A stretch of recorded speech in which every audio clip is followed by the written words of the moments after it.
hop uncensored, viral breaking news. Oh God and Sammy, two stand-up dudes, raw and uncut interviews. Feed the culture in the world, ever changing. The brothers bringing you closer. Mikey tapped in, hottest unbiased content. Like, share, subscribe, leave your thoughts in the comments. Screaming the truth louder than they scream the lies. Unplugged from the matrix, support my God. Podcast that bypass the test of time. Hip hop uncensored, here to open your mind.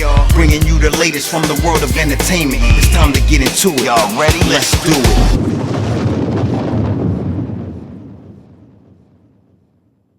Welcome to another episode of the Hip Hop Uncensored podcast. I'm your brother, O God, from Hip Hop News Uncensored, and sitting across from me is my co-host. What up, y'all? It's your man, Sam, and CEO of Viral Hip Hop News. You're in the building for a very special edition of the Hip Hop Uncensored podcast. We got a special guest in the building, the legendary Professor James Smalls on the podcast. How you doing today, sir?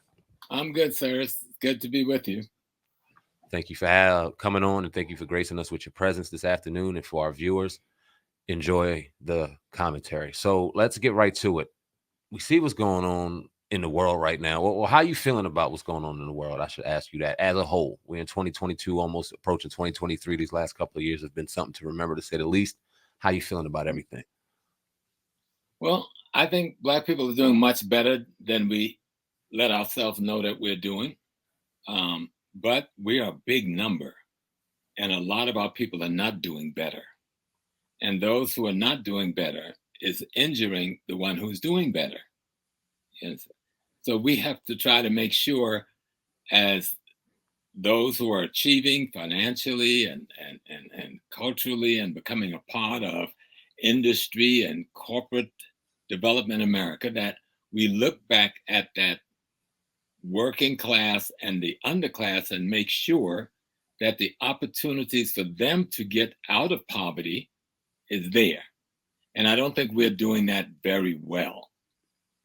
Even though we're doing it better than we've ever done, we could do it better, because when you have $1.6 trillion to spend, you shouldn't have anybody in poverty when you are below 80 million people. So there's something we're not doing right, and how we see our allegiance to the Black community and our allegiance to the Black youth and their opportunities for tomorrow. We have to take, the older ones have to take responsibility for that. And I don't think we are taking responsibility in the way we should. We're doing good.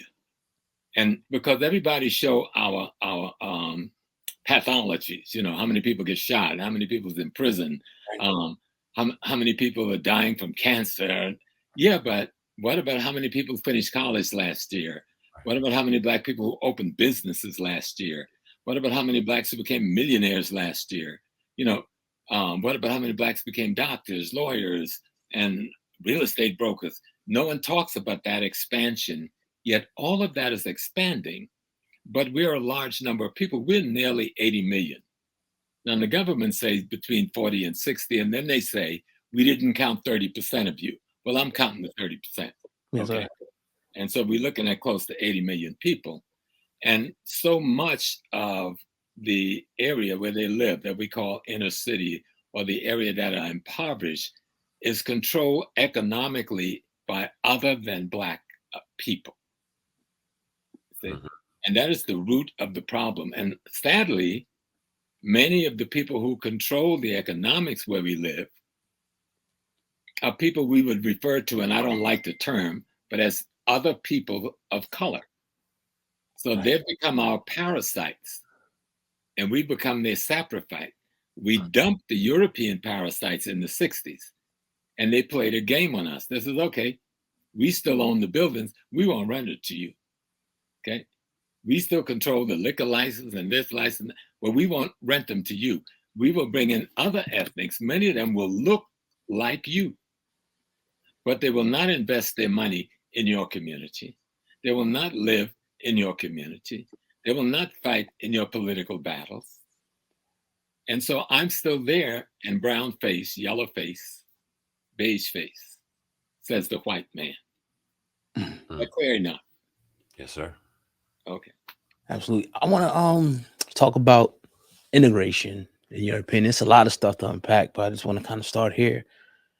With integration, do you think that ruined Black people in a sense of, when we were kind of separate in our own communities, we did, spend money with each other, we would kind of thrive. And once we integrated into the society, some of us were thriving, but other people began to, instead of, birth businesses and things like that, we began to get jobs and, kind of fell out, from where we used to be. So in your opinion, the integration ruined Black people in America?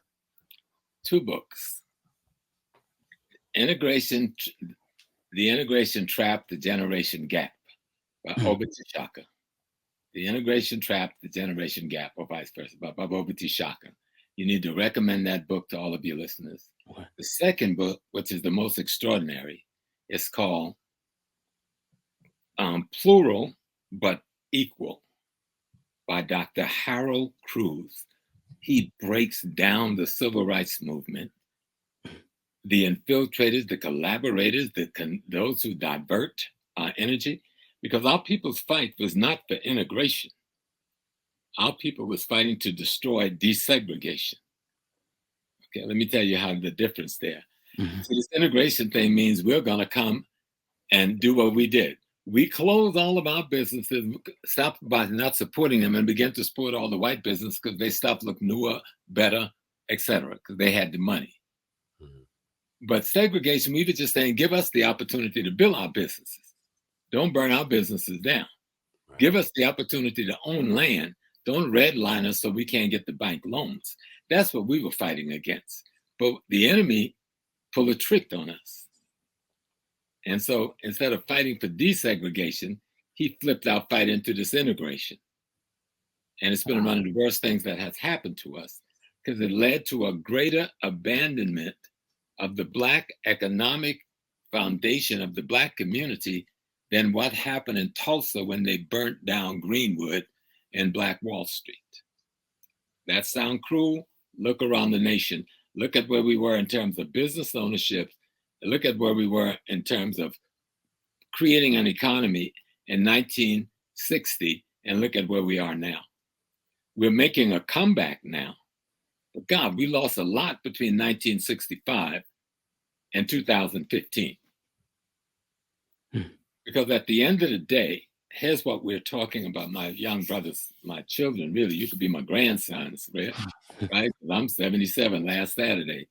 So we're talking about a people's ability as a collective grouping to provide food, clothing, shelter, safety, and security for themselves, just as the Chinese do, and the Koreans do, and the Jews do, and the Poles do, and the WASPs do.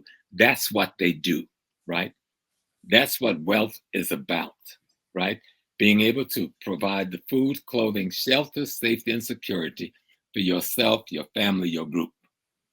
And you cannot do that unless you can get control of the economic, politics, and culture where you live. You cannot do that unless you're prepared to use whatever income you got to get control of the land, the labor, and the resources. And you can't do that unless you're conscious of who you are, unless you have knowledge of yourself, unless you have an understanding of what it means to be a group, to be an ethnic group or a racial group. That comes from knowing your history, the good and the bad of it. You know, you got to know how to take the good and bad, throw that bad out, build on the good. Every community have to do that. You don't see the Chinese people apologizing for having Chinatown, do you? No, sir. No, sir. That's their identity. That's their signature. You don't see the Jewish people apologizing for having their neighborhoods with their synagogues and different things that let you know the minute you drive in that neighborhood, what neighborhood you in. From the language on the signs and the labels, people want to make clear, this belongs to us, and you are just passing through. See, we don't have that because we let everybody come in, and we do the most human thing. We treat everybody like everybody's everybody. The problem is they won't treat us that way. Right. And therein lies the stimulus for why we have to begin to change a significant amount of our behavior. You know, especially on how we see partnerships with others. We're beginning to see, like you referenced, I think you said from 1965 to 2015, the last 7 years now, we're beginning to see a little bit of a change in the upward direction. What do you think the reasoning behind that change is? Because I think your generation, the young generation, gets it. I think, you know, when you're in a war, and we are in a war, it's an economic war, it's a social war, it's a cultural war, it's a political war, but the economics is the biggest part of that war.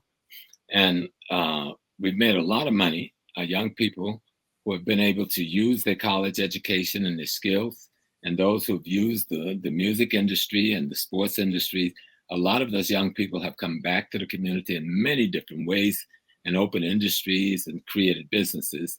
And I think because you see, having been kind of like you say, out in the world and see how other people are doing it, your generation is about the best generation we've had in recent generations, because you have a better technology than we've ever had.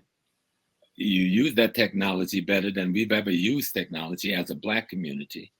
And I think the young people are getting that you've got to build yours. You must build your community. Other people are not apologizing for owning and controlling the communities they live in. And we constantly are apologizing for wanting to own and control the communities we live in. And I think the younger generation are no longer apologizing for that. They're trying to build the communities that they want to see. And they want to raise their children in and build a family in. And so we're seeing in the last 10 years an upwards with a non-decline in the last 10 years of the growth of Black business.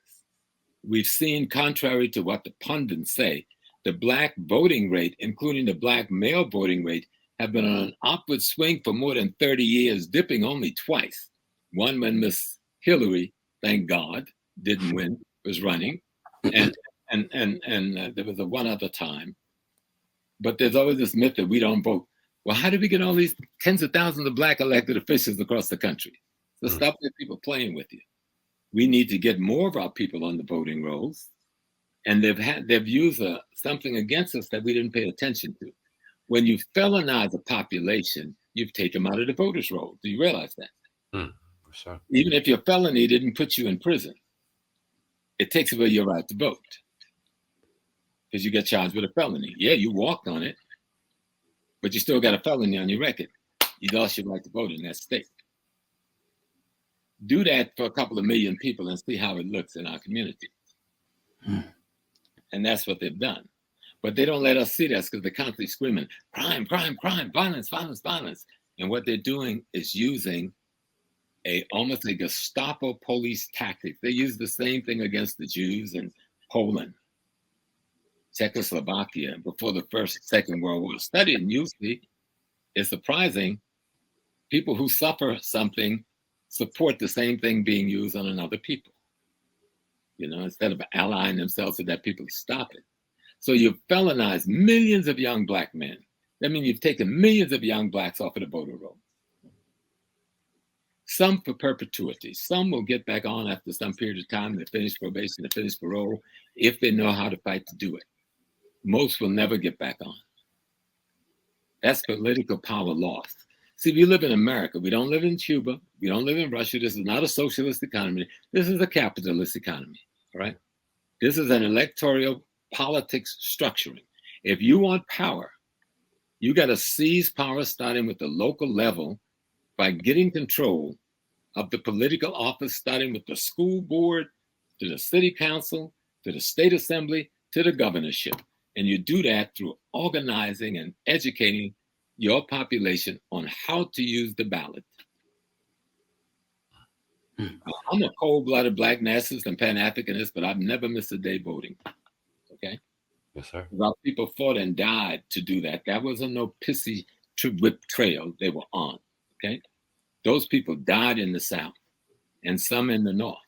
They suffered for fighting for that opportunity to seize political power using the vote. Now we must learn to manage and understand, get educated on how to use the vote to seize political power at the local levels and then at the state level. Because at the local level and the state level of political power is how you influence national power. They give us the celebrities as the presidents and vice presidents, but you can't influence that. You influence the governor, your state assembly, your state senator, your city council person, your parks commission, the person that controls lands and distribution, the person that gives the licensing for you to get a beer license or a liquor license, the person who gives you the right to vend on the street and give you a vending license. That's what we need to control. Person who's going to give you the permit to rehab that building you want to put the store in, and not jack you up and keep you from completing that task because you can't get a permit, because you don't control the politics that produce it. Right. Excellent. I want to talk about a little current day and then go back again. But let's talk about current day with Kanye West. I don't know if you've been following, what's been going on with him and being dropped by a lot of different companies. But they labeled him anti-Semitic, as they have a lot of Black scholars over the last, 20, 30 years. What's your take on the whole situation? First of all, I don't think Brother Kanye is anti-Semitic. He made a criticism.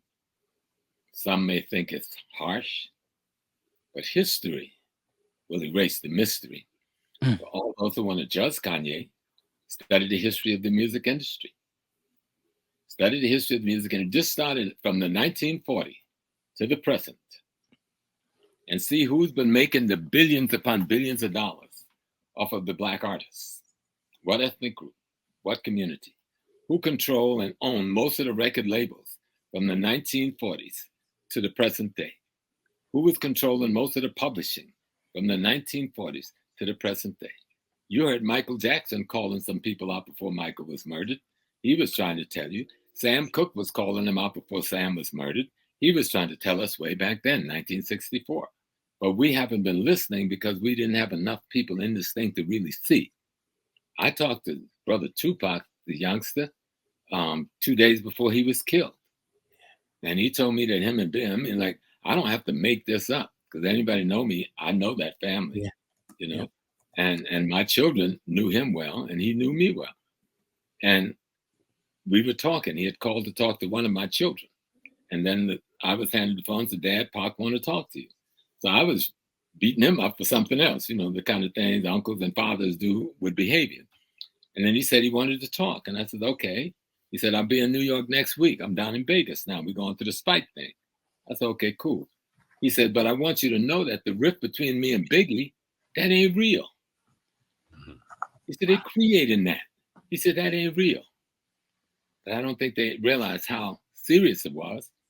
But here's the next thing he said to me. He said, Prof, what me and Biggie want to do is take control of distribution of rap music. I said, oh boy, do you know what you're going up against? Do you understand the organized criminal networks you're going up against and the two major ethnic groups that run it? He said, yeah, we do. I said, well, you and Biggie can't do no shit like this. He said, we're not alone. We are organizing other young rappers.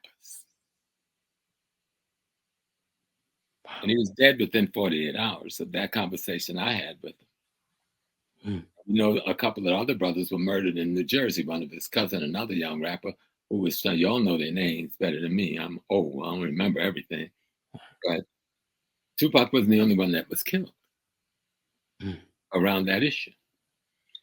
I remember James and Toomey was the first one that told me, God bless his soul, about something called the Columbia study.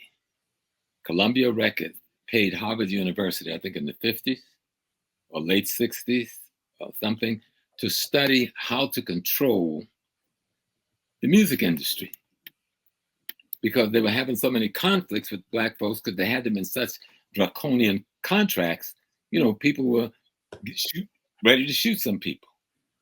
And so the study that came out of Harvard University that was paid for by Columbia Records said, if you control distribution, you can let them have their labels, you can give them anything else they want, but control distribution. From there, you control the industry. Okay? Kanye understands this. And they move against Kanye because they looked up and said, oh shit, he has the power of influence beyond anyone in that industry, and he has the courage to use that influence. And they moved to take it away from him. Now, Kanye is not a fool. Now, this kid may do some things that we don't like. All of us will. I do some stuff y'all may not like either, you know. But you remember a month or so ago, he said he wanted to get out of those contracts, didn't he? Yes, sir. He did. But if he had pulled out of those contracts, he'd lost all his money, wouldn't he? Yes, he would have.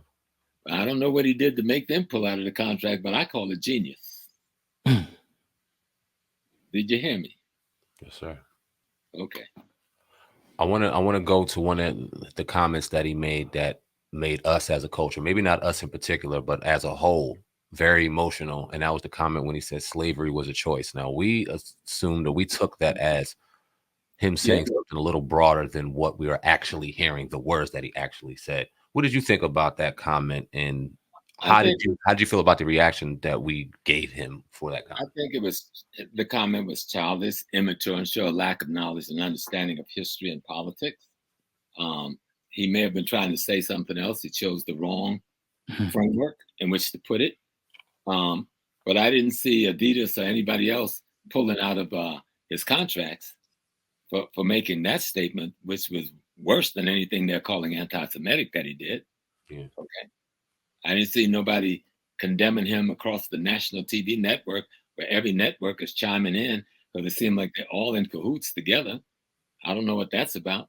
You can flip from channel to channel. Everybody talking about Kanye West, Kanye West. Somebody got a hookup when they want to attack a black man or woman who have an economic strength and is able to use it without asking for their permission in the way they use it. Right. So, yes, Kanye, like many of us, me probably included, we could do to sit down before we say certain things and seek advice from some elders or some people we have respect for. But at the same time, I don't see those same communities and I don't see those same companies raising hell about the people who pay to make music that encourage our young people to be drug addicts. I don't see those same companies using that same strength to stop and shut down the lyrics that they're paying millions of dollars for to be poured into the street, that leads and inform and misguide young brothers to shoot and kill hundreds of other young brothers in the streets in our community every year. Where are they then? That's not an innuendo about being anti-anybody. That's an actual fact that took lives. Where are Adidas and the other companies then? And Black people ought to take note. Take real big note that, like that record industry, where certain ethnic groups made billions off of us, and the sports industry, where certain others made billions off of us, that we need to take note that says, okay, you're going to pull your contract, then we won't buy your products. We don't have to buy your products. You want to play economic warfare?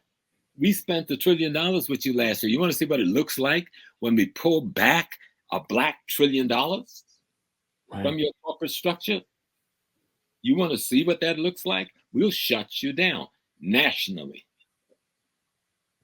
And we don't have to pull back the whole $1 trillion. Just pull back a few billion. Because we need to learn how to fight back. This is economic warfare we see in the attack on Kanye. If these people were really legitimate and cared about so-called hate speech, calling my sister and my mama and my daughter a bitch, calling me the N-word, and y'all paying millions of dollars to put that on the airwave every day and trying to pass it off as music, and you don't call that hate speech? I don't hurt from it. So where are they then? So they don't have any legitimacy. What we're seeing is racialized economic warfare against Black people. If it wasn't Kanye, it would be someone else. Yes, sir. Absolutely. From a historical perspective, if you can, you got the Hebrew Israelites in New York City, Philly, Washington, everywhere. They say that, we're the original Jewish people, and in a sense, our legacy was stolen. Could you give us a historical perspective of how you see that whole, the Jewish Judaism thing, and did it originate with black people? Or where did it originate, in your Well, the opinion? only person that people are thinking didn't was the white people who have taken our identity. Wow. Listen, everybody with any smarts who study history, let's say that there's nothing historically, there's no historical evidence other than the Torah or the Bible that talks about that. There's no history. But let's put the thing in a context that it might make sense. Kemet, Egypt, was invaded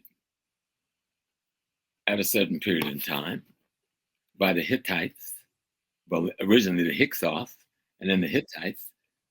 And our people came up from the south, down in Sudan, them black, blue people. They had retreated because the Egyptians were all black, blue.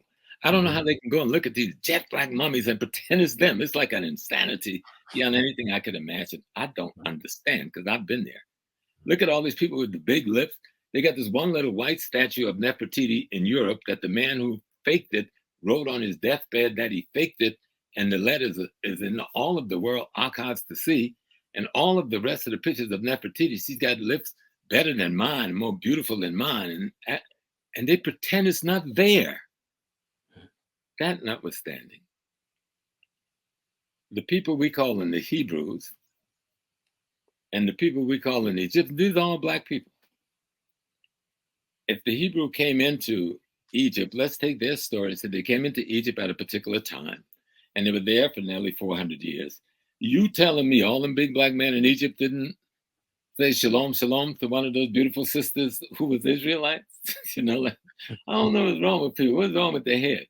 Of course, the Israelites were black, and they still are. But it's not all of our people that were Israelites. That was a small group of black people who got into a conflict in North Africa where some sort of civil war ensued, and they went northeast into Canaan. When the blacks from the south came to push the Hyksos oppressors out, these other black people who might have felt that because they had lived there for a couple of hundred years with the Hyksos, they would be treated like the enemy, they decided to leave for whatever the reason was. I'm not going to get into the Bible, historical this and that. But the bottom line is, history will only show the Hebrew Israelite as black African people. It will not show any other people there.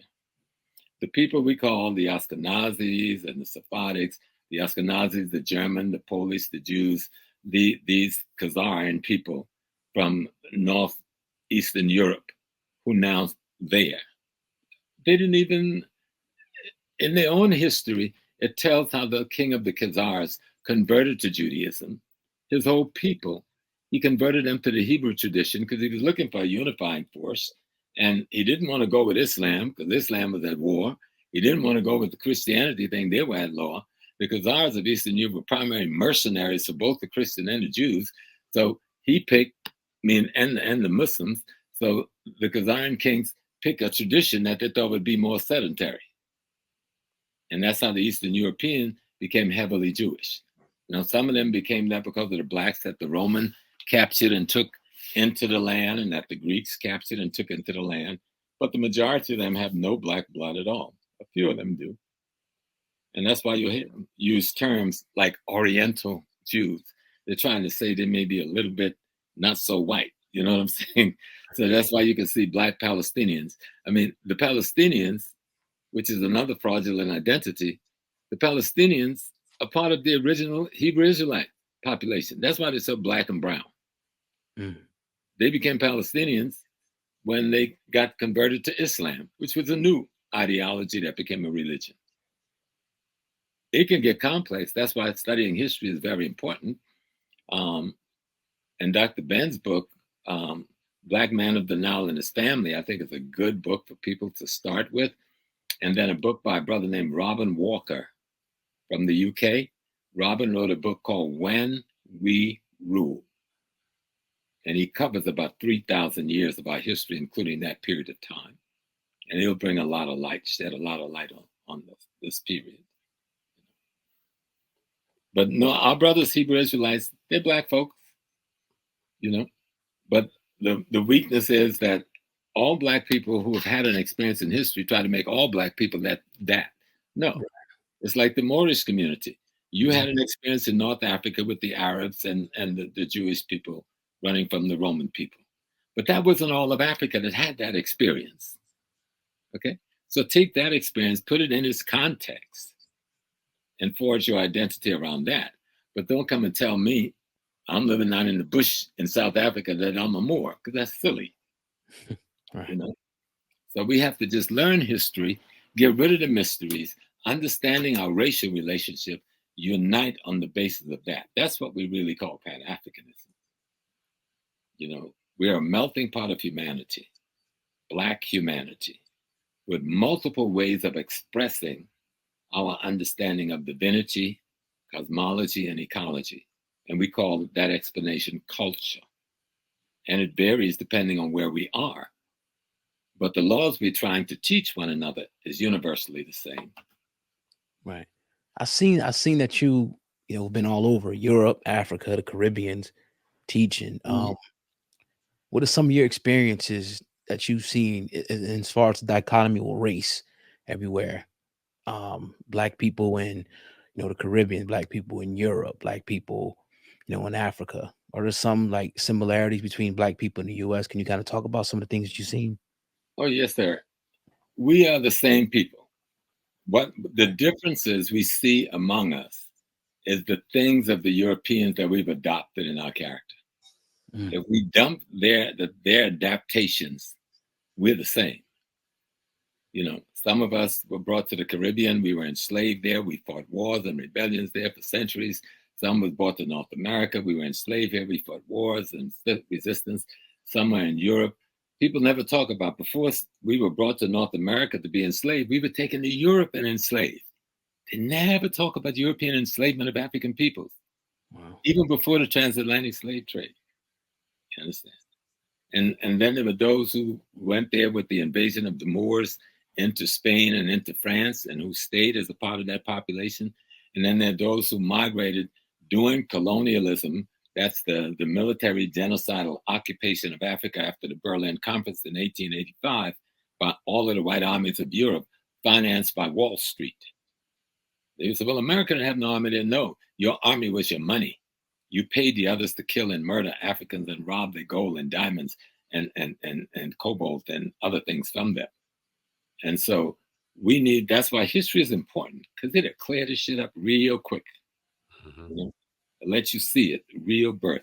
Wherever I've been in the UK and France and Spain, and I've met another African, we do like the Yoruba term lukomi. The term means you belong to me and I belong to you. You may speak a different language, you may practice another religion or culture, but we belong to each other. Same thing when I go to Trinidad or I go to St. Thomas or I go to Jamaica or I go to Haiti. We know we belong to each other. We understand the linguistic differences and the cultural differences. And sometimes we use the brainwashing of our European oppressors to use those European differences to divide us. But when we dump the European adaptation from our culture and our behavior, we just want people. When I step off of a plane in Africa, I mean, like, I can't even explain it. The love and the beauty. That don't mean people over there ain't gonna do some bad things. I mean, I own a hotel over there, me and some brothers. We got a big hotel. Some of the people misuse their opportunities, but they do the same thing here.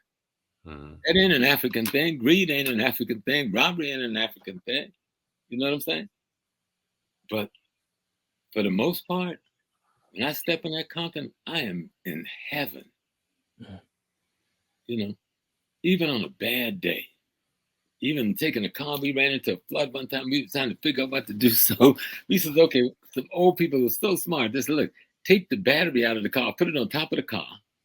And they didn't want me to get wet. I got wet anyway because the water came in the car. They said, Prof, you get on the back seat and stand up, and we're going to push the car across the flood waters, which we did. Went to the other side, put the battery in, and went on down the road. We didn't know any of those people.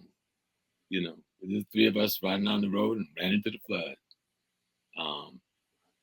The beauty, when people realize, because they don't know our history and culture on the continent, most of the people, they don't know about chattel slavery and the transatlantic slavery. They don't know what we've suffered and gone through. One day, and we were starting Emancipation Day in Ghana, and we were marching down the street, and I didn't know this could happen, right?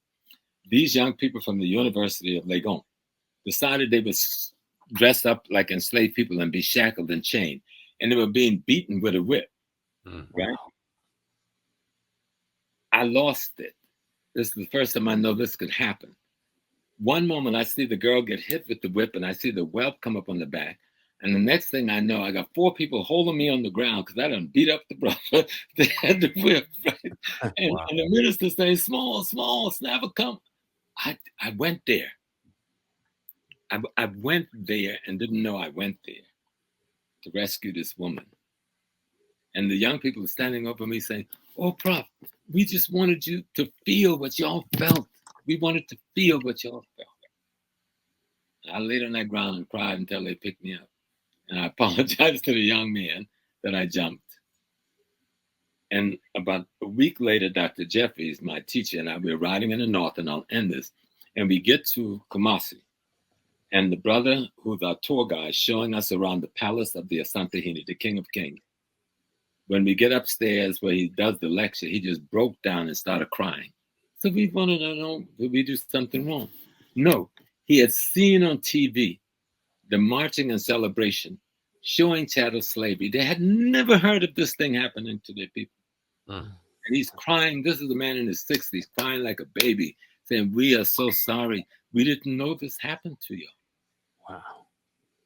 Many people in Africa don't know we came from Africa to here because we haven't done the job of educating them or ourselves on the history of the last 500 years. And it is our job, especially here, because we have a greater opportunity and a greater access to the body of knowledge, greater access to technology, let us do the research to help enlighten our brothers and sisters at home while they enlighten us on that history that we missed out on for 500 years. I want to transition just a little bit, but as it pertains to what you just articulated, and that's hip hop media and just media as a whole. Now, we know media is a controlling mechanism that run the masses. I would like to know what you feel as though our representation is when it comes to how our information is disseminated by our people, and what are some ways that we can go and getting that better.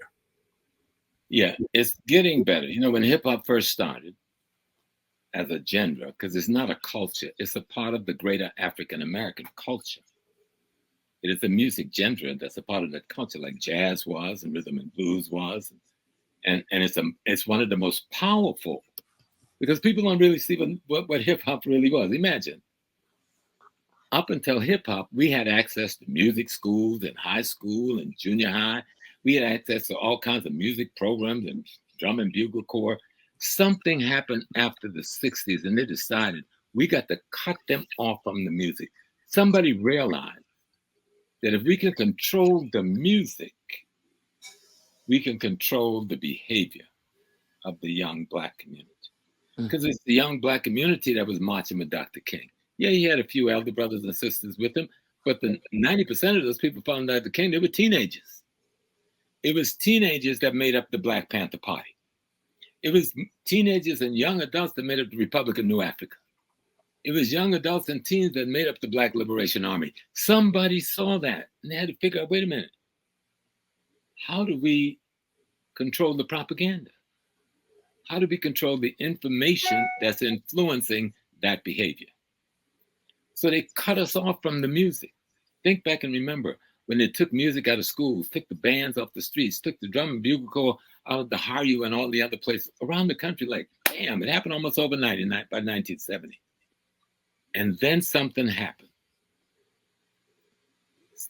The spirit, the ancestors and the gods of African people showed the Black youth how to take his tongue and his palate and create a music without instrument. You know how friggin' phenomenal that is? Yeah. And that music now dominates the whole world. Japan, Korea, Sweden, Africa, China. That innovation on the tools that God gave you, using your rhythm and your rhymes, which was your African inner spirit and vibration, to tell your story, to do social commentary, to tell your people what's up and what's going on. And if you remember in the beginning, they laughed. That rap thing ain't going nowhere. I mean, this thing gonna come past and blow. And they look up one day and it was dominating the social ecology. And then they said, we got to take it over. And we not only got to take it over, like we always do Black music, but we got to take that powerful influencing tool and turn it on the very people that they were trying to save. And that's when you saw lyrics change. And you saw guys like Cohen and Jimmy Iovine and Kilman and others in that industry began to promote what we then later called gangster rap, where you're encouraging drug use, where you're glorifying drug use, where you're glorifying calling your women by demeaning name, where you're glorifying the N-word, and you're paying people millions of dollars for doing that. If they were doing that to any other community, it would have been shut down in 2 minutes. But even when that was going on, there was still the young Black men and women, you know, getting through, making the breakthrough with rap music that was good for our soul, and hip hop dialogue that was good for our soul. Because all of hip hop wasn't gangster rap. And even all of gangster rap wasn't profane. So we have to kind of like, you know, really study the genre and then see who's doing what when, as we now teach this to the younger generation. That's y'all's job. To be clear, that's y'all's job. That thing that we call rap, I say it was a revelation from God. Okay? It was a revelation from God. How do you take an industry that's controlled by saxophones and clarinets and trombones and drums and replace it with the human vocal cord and a few little smooth body movement? Think of that now. You gotta see the power in that. All right. But that's what happened. That's the power that's in your mind, because that was the mind of the Black youth. That was the mind of the Black youth saying, you can't keep me down no matter what you do. You can't keep me down. And the whole world had to look up. We just have to now study. Okay, stop it. Let's learn from what we did. Right. And let's take the best of that and move forward with that and discard the worst of it. Your enemy is going to always be there.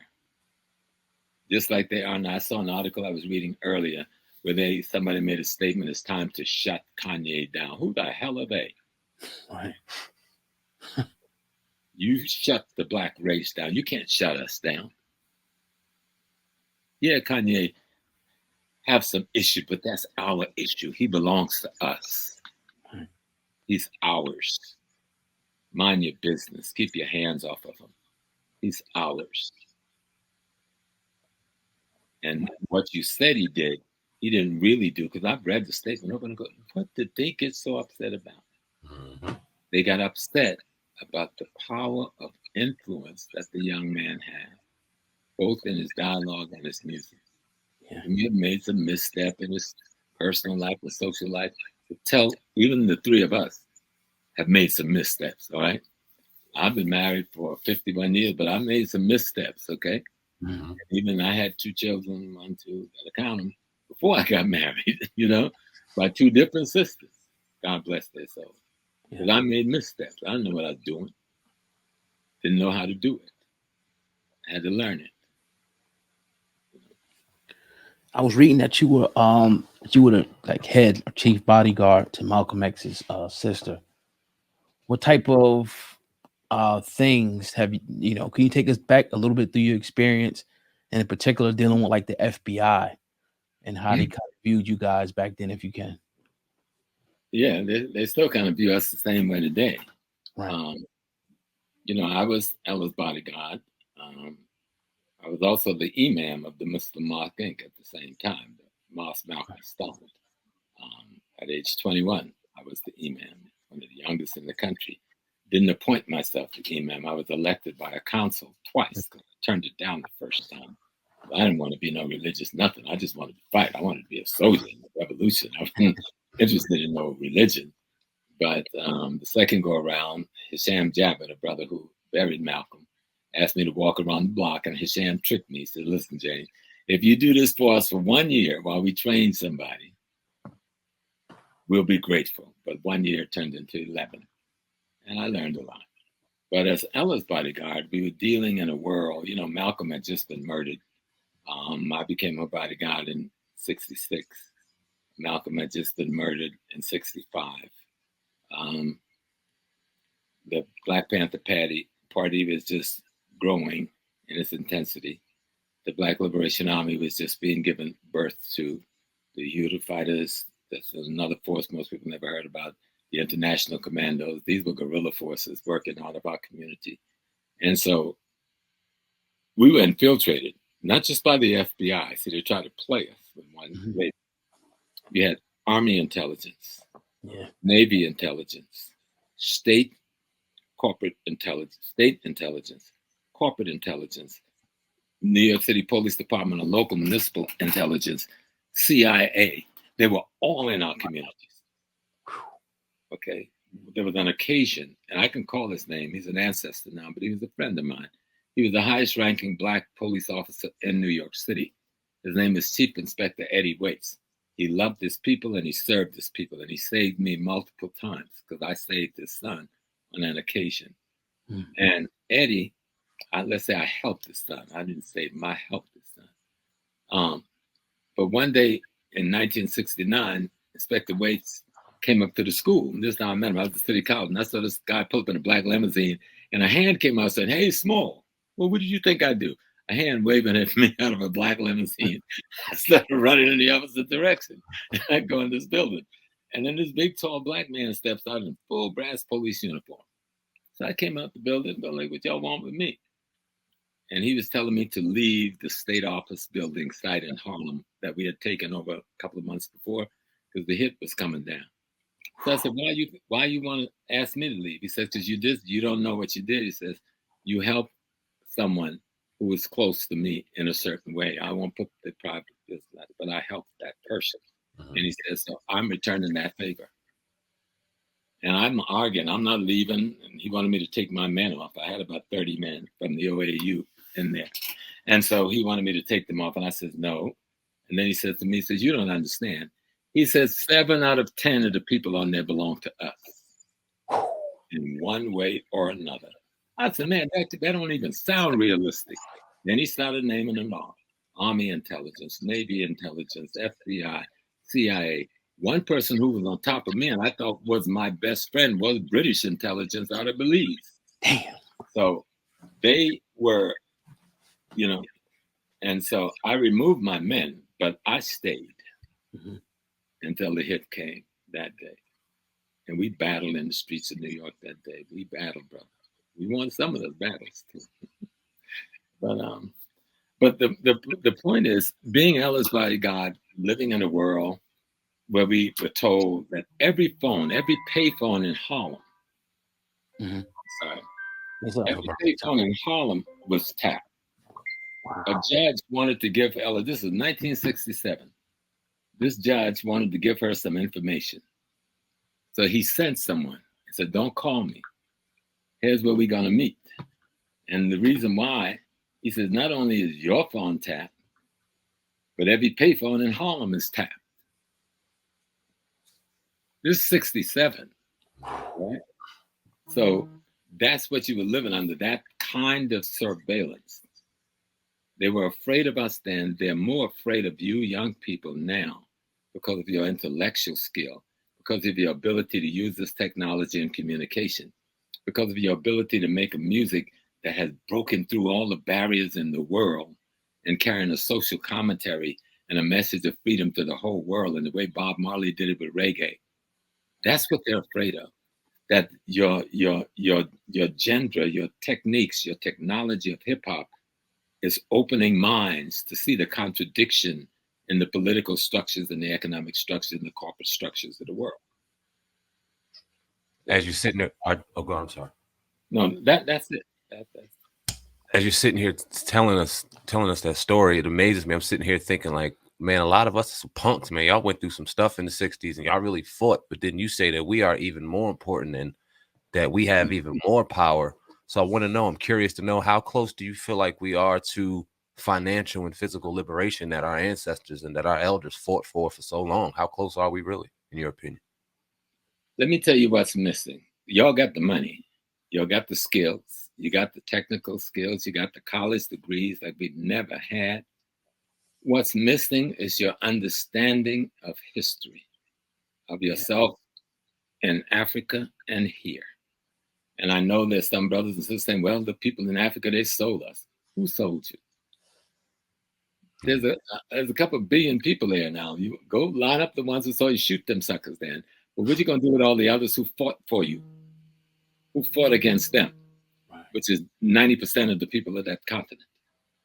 96% to be precise. There was a study done on the amount of Africans involved in the slave trade. It came out to 4%. 96% was Muslims and Christians. Are you going to fight and kill all your Muslim and Christian brothers and sisters that live down the street around the corner? So we need to straighten up our minds and how we see reality. You know, we came over here from someplace. Yes, some of us were already here. We came before Columbus also. But at the end of the day, most of them died from the white man diseases because we had no immunity to them. And what was left married the ones that came off the boats. And here I am and here you are without browned up skin. This didn't come from the white man penis. This come from the integration between your Asiatic brothers and sisters and you who were here before the ships came and those who came on the ships. Study history will erase the mystery. Not Michael Imhotep, the other brother, Imhotep, who wrote a book, The First Americans Were Africans. His name is Imhotep. Excellent book, excellent bibliography. When you read these books, look at their bibliography, because they may list 50, 60 or more books you can read, you know, and get this information. But the majority of us who are here in North America, we came on those slave ships and we amalgamated with those who were already here. Brother LaRon Bennett in his book, Shaping a Black America, and people should read that book, Shaping a Black America by Dr. LaRon Bennett. And the other one, also Dr. LaRon Bennett, is called Before the Mayflower. Get the revised edition. Boy, there's so much information. Just open stuff up for you, you know? And you really get to see. And in his Shaping a Black America, he has a chapter called The Red and the Black. And he talks about the blacks who are already here, who amalgamated with the ones who came off the ship.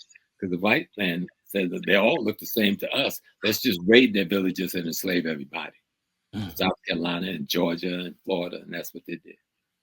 But many of us escaped. We had many maroon communities. We had many free communities.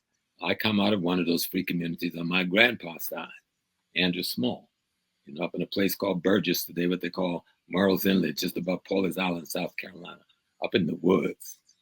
Yeah, I'm a bush Negro, and I'm proud of being a bush Negro. Yeah, I'm a Gullah Geechee bush Negro, straight up out of Africa. You know, whether I came here before the ships or after the ship, but I'm here, and you here. I have a two-part question real quick. One, did you know Dr. Frances Cress Welsing? Oh, God, that was the goddess of goddess. Of course, I knew Dr. Welsing as a friend and a comrade. That woman was just an absolute genius. Yeah. And one of the greatest scientists we had, who had a love for her people unmeasurable. Mm-hmm. She, along with a partner of hers named Dr. Richard King, introduced us to the study of melanin. Yeah. And opened up a whole new world to us. She fought right to the very end. Now, I know it's not the thing to do. Mm-hmm. I got a woman that I've been married to for 51 years, and she's calling me. If you give me 1 second, I got. Yeah, take your time. Yeah, sure. Yes, yeah. I count. Yeah, I'm going to be leaving here. How many more minutes we have, brothers? There's a couple more minutes. We out of here. Yep. I Couple minutes. promise. I'll be on my way. Just stay there and relax. I'll be there in about 45 minutes. Okay. Right. How important? She's 70 years old, Mhm. and she's still the finest woman I know. That's what I'm talking about. Awesome. That's the baby. Bless You know, Yes, sir. we've been together 51 years, so you know Right. that's my. But when she speaks, the world changes. Oh yeah. I'm talking. Yeah, That's I'm gonna have to pick her up from work. I don't want her getting on those subways and endangering herself. absolutely. Right. So the last to kind of add on to Dr. Frances Cress Welsing Yes. question. You know her. How important was her work, and how important was the color confrontation theory that she put out? I think it's one of her ISIS papers, one of the most important documents out here. It should be a must read for every Black man and every Black woman.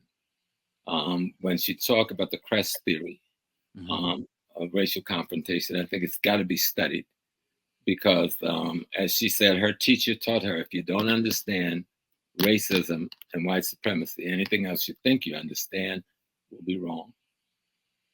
And she was very right. We are an extraordinary people, but we're at war. The weapons of much of this last 50 years have been the weapons of information, mind control and mind influence. And music has been a major part of that weapon, as well as the controlling of the Black youth in the classroom setting. Okay, that's what Brown versus the Board was really about, taking control of the mind of the Black youth from the Black people. And if you study it, we went downhill from there academically in the classroom. And they made us think, oh, we integrated the classroom, everybody was equal. It ain't equal today. We are segregated in America today as we were in 1954. We may even be more segregated in some regards where the classroom is concerned. So that's a myth, you know, but it was about control, taking control of the socialization process of the next generation. Now, socialization means how you get your values, how you get your interests, and how you get your principles. And one of the primary tools in the socialization process is culture. And one of the primary tools in the cultural process is music. So you see how important hip hop and rap is to influencing the next generation and where they go and how they go forward. Yes, sir. We appreciate your time. We appreciate the wealth of knowledge, Professor Small, on the Hip Hop Uncensored podcast. Before we get out of here, sir, please let the people know where they can find you and where they can receive more information. We appreciate you. Yes, sir. They can go to Professor Small, AfricanWorld.com. That's my Facebook page. Or go to Professor Small. I always forget the web page. Yeah. If you go to Professor Small, AfricanWorld.com, I'll get all your messages. Okay. Yes, ProfessorSmalls.com. ProfessorSmall.com. Yeah. Thank you. ProfessorJamesSmalls.com. Sorry. ProfessorJamesSmalls.com. Yeah, there you go. And it's a pretty nice web page. Even I haven't been working it like I should. I'm be working it more because, you know, I've been working for the last 4 years, really 5 years of that Godfather of Harlem. And particularly we've been filming for the last 6 months. We just wrapped last week. And that's something I hope people watch. This next series, 10 episodes, it's going to be extraordinary because we've merged history and fantasy in such a way you're not going to be able to tell the difference between the two. We're going to show the world the role of the FBI and the CIA in the assassination of Malcolm X, as well as the NYPD, and it's going to be graphic and in your face. Awesome. My last question, just a quick question. Yes, sir. Your secret to long life and longevity, if you wanted to share that with the audience. I think that's... Have a good woman that you treat like a queen. And try your best to raise your children and fight for them no matter what they do. If you fight for them, because no matter how you raise the children, the system gonna pull them out, okay?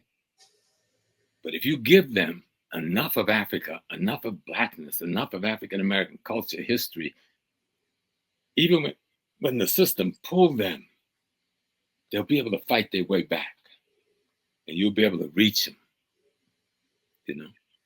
And the woman you decide to walk with, or the man you decide to walk with, I mean, as your husband. I'm not into any other gender, anything. All right, I'm straight up African in that. Yeah. It's the opposites to recreate. That is our culture. And I understand why other people do other things, but that ain't where I'm at. And so the man you choose for your mate, woman, and the woman you choose for your mate, man, respect one another. Get to know one another. Get to appreciate one another. Start learning together your history, your culture. Respect your ancestors. Every home should have an ancestral table in their home with your pictures of your ancestors, where you speak to them every day. Because remember, when your parents gave birth to you, they gave birth to themselves. And when your grandparents gave birth to your parents, they gave birth to themselves, and so forth, and going back till you get to millions of people make you up. Tap into that library. That's what hip hop did. It tapped into a library of African wisdom and rhythm and vibration that nobody knew existed, and brought it forth to the world. Let them chew on that. And as much as they've misused us and ripped us off, guess what? We still gonna win. That's a fact. We still gonna win. Yes, sir. We still gonna win. You know, Yes, sir. we are the world. You know? With that said, that's a perfect way to end it. Professor James Small on the Hip Hop Uncensored podcast. So we appreciate your wealth of knowledge, your wisdom, and we welcome it anytime. Thank you for your time. Thank you, my brothers. Peace and blessings. Yes, sir.